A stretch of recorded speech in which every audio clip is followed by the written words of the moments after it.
Hello, good morning everyone. आज के lecture में हम भक्ति आंदोलन और सूफी आंदोलन को देखेंगे। लास्ट लेक्चर में हमने क्या देख लिया था, बहमनी साम्राज्य हमारा कंप्लीट हो गया था। विजयनगर बहमनी दोनों हमने कंप्लीट कर लिए थे। आज हम भक्ति आंदोलन और सूफी आंदोलन देखेंगे, जिसमें सबसे पहले हम भक्ति आंदोलन स्टार्ट करेंगे। भक्ति आंदोलन की विशेषता देखेंगे और भक्ति आंदोलन के चरण देखेंगे।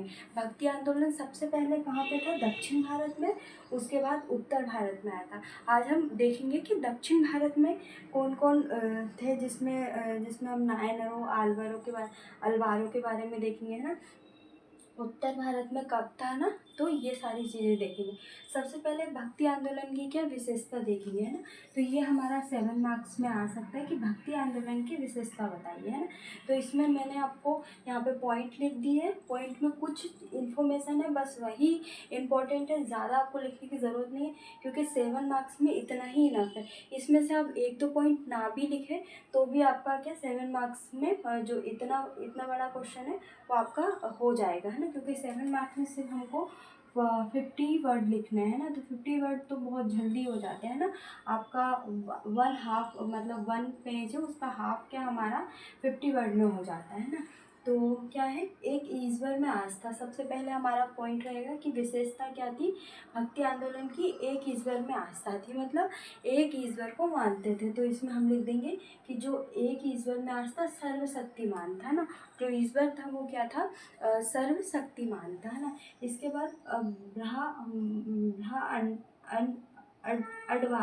अंडवारों से विरोध, है ना। कर्म कांडों का खंडन किया। क्या किया? जो ब्राह्मण लोगों ने, उन्होंने क्या किया था? कर्म कांडों का खंडन किया था। जो क्या होते थे, यज्ञ होते थे, है ना, उनका क्या किया था? खंडन किया। और सच्ची भक्ति किसमें को बताया? मोक्ष व ईश्वर की प्राप्ति, है ना। तो हम लिख सकते हैं कर्म कांडों का खंडन, सच्ची भक्ति किसको? मोक्ष व ईश्वर प्राप्ति को माना, है ना।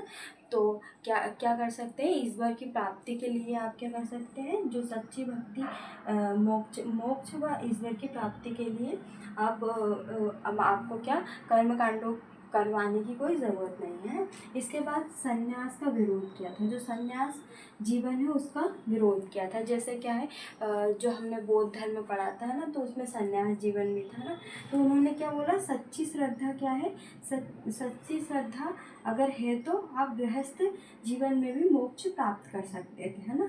मतलब जब भक्ति आंदोलन हुआ था मध्यकालीन भारत में, तो उस समय संतों का यह कहना था कि सच्ची भक्ति अगर है तो आप गृहस्थ जीवन, मतलब आपका जो भी जीवन चल रहा है, मतलब घर गृहस्थी वाला, आप उसमें भी क्या मोक्ष प्राप्त कर सकते हैं, अगर आपके मन में ईश्वर के प्रति सच्ची श्रद्धा है तो, है ना। इसके बाद हम देखेंगे वर्ण व्यवस्था का विरोध, है ना। वर्ण व्यवस्था का विरोध क्या? ईश्वर के अनुसार सभी धर्म क्या है? समान है ना। पहले क्या है? वर्ण व्यवस्था में क्या हमारे ब्राह्मण है, क्षत्रिय, वैश्य और शूद्र, है ना। तो इन चारों का क्या किया था? इन्होंने विरोध किया था वर्ण व्यवस्था, जो कि हमारी बाद में क्या हो गई थी? जन्म पे आधारित हो गई थी। पहले तो कर्म पे आधारित थी, फिर बाद में जन्म पे। तो उसका विरोध किया और क्या बोला कि ईश्वर के अनुसार सभी क्या है? समान है ना। ना उनकी नज़र में कोई ब्राह्मण है, ना क्षत्रिय, ना वैश्य है, ना शूद्र, है ना। इसके बाद मानव सेवा पर क्या दिया था? बल दिया था।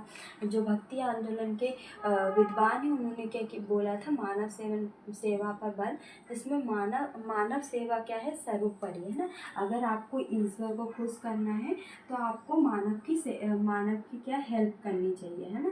तो क्या मानव सेवा क्या सर्वोपरि बताया, है ना।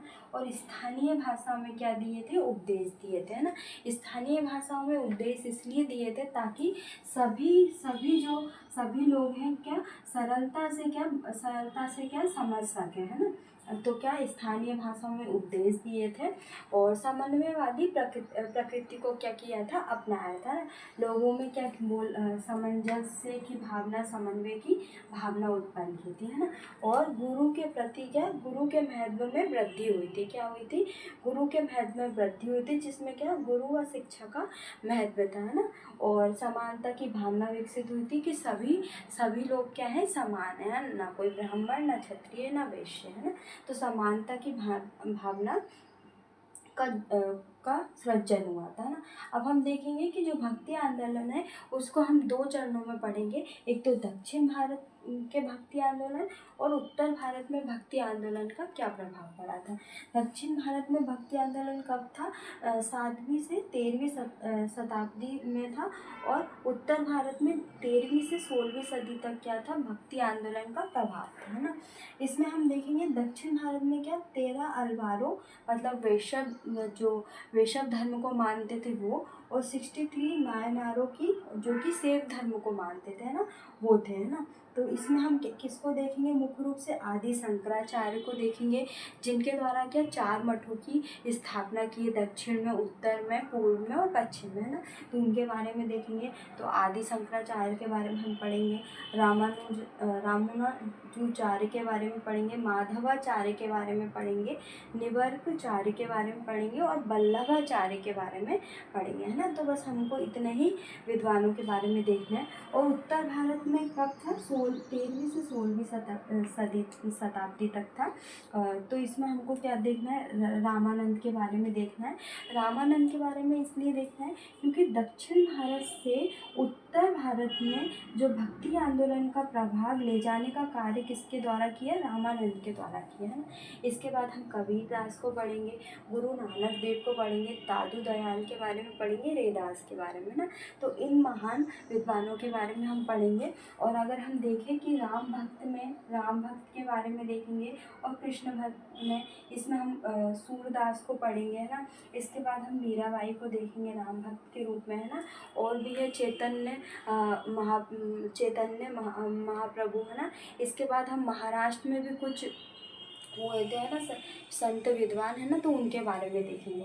तो आज के लेक्चर में सिर्फ हमने बेसिक या पृष्ठभूमि बनाई है कि हमको क्या क्या पढ़ना है। बस हमने क्या भक्ति आंदोलन की विशेषता देखी जो हमारे 7 मार्क्स में आ सकती है, जिसमें हमने एक ही ईश्वर में आस्था और आडंबरों का विरोध करना, संन्यास का विरोध करना, मानव सेवा पर बल, हिंदू मुस्लिम एकता का प्रयास करना, ये आपको मैंने नहीं पढ़ाया था, हिंदू मुस्लिम एकता का प्रयास करना, जिसमें क्या बोला, राम रहीम क्या है, राम रहीम में कोई अंतर नहीं है ना। तो उन्होंने क्या बोला, हिंदू मुस्लिम एकता का प्रयास किया जिसमें राम रहीम में कोई अंतर नहीं है ना, ये देखा। वर्ण व्यवस्था का विरोध किया, स्थानीय भाषाओं में क्या दिए उपदेश, ताकि सभी लोग सरलता से समझ सके। समन्वयवादी प्रकृति का उद्भव हुआ था, गुरु के महत्व में वृद्धि हुई थी, जिसमें गुरु और समानता की भावना। और दक्षिण भारत में देखा और उत्तर भारत में, जिसमें हमको किन किन संतों के बारे में पढ़ना है, तो हमने ये देखा, है ना। नेक्स्ट लेक्चर में हम क्या सबसे पहले दक्षिण भारत के जो संत हैं विद्वान हैं उनके बारे में देखेंगे, और फिर उसके बाद उत्तर भारत का देखेंगे। फिर हमारा क्या सूफी आंदोलन हम स्टार्ट कर देंगे।